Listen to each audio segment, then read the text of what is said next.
For those of you who don't know what a DS macro is, it is essentially a Game Boy Advance MacGyvered out of a DS Lite, made so that it will run without the top screen and run Game Boy Advance games. You might be interested in DS macros, or you might have a DS with a broken screen that you just want to work in some way. Well, this is your video, because this is solderless. And if you get cold feet, the entire process is reversible, with no harm to the console itself with any of the steps provided. No soldering required, no expensive parts. I'm going to try to make this as simple as possible for you. First, you're going to want to turn on your DS to make sure it actually works first. And then you're going to want to go to settings and change two specific settings, or else this entire process won't work.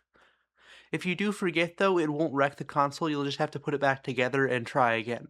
If it only has one screen, it won't be able to access settings, so these are very important. You're going to want to make the Game Boy screen the bottom screen. And the game mode should be auto mode, so that it loads up the Game Boy Advance game immediately.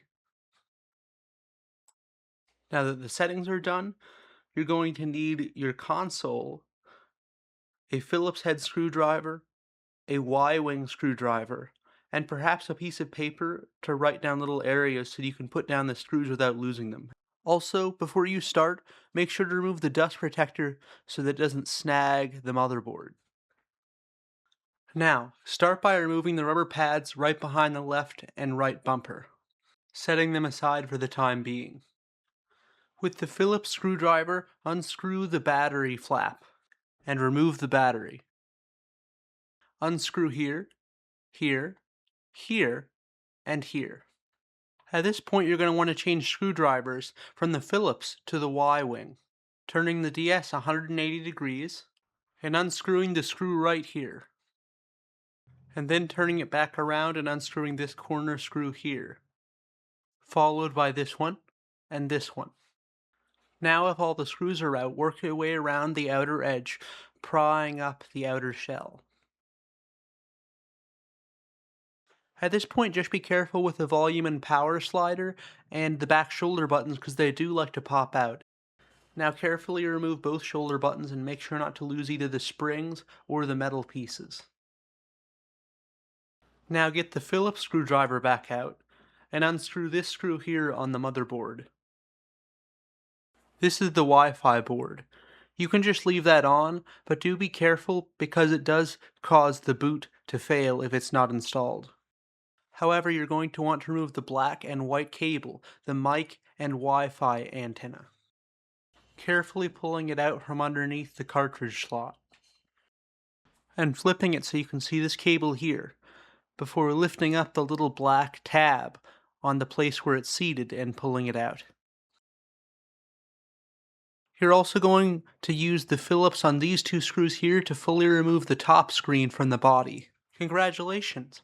Now you have successfully decapitated your console. Now set the top half aside and flip the motherboard carefully supporting the touchscreen and LCD, followed by pulling the black clip on this and disconnecting the LCD.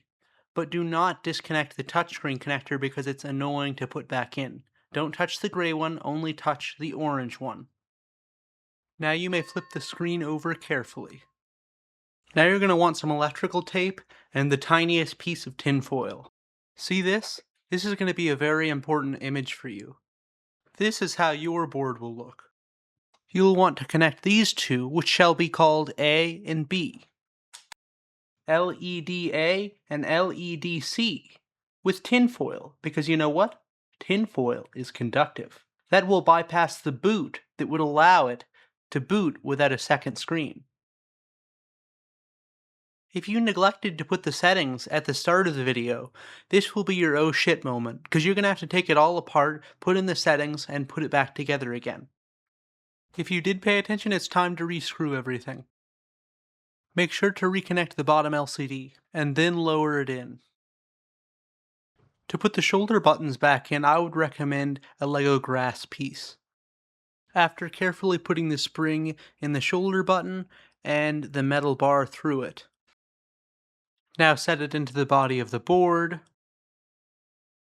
and very slowly get the spring into the socket.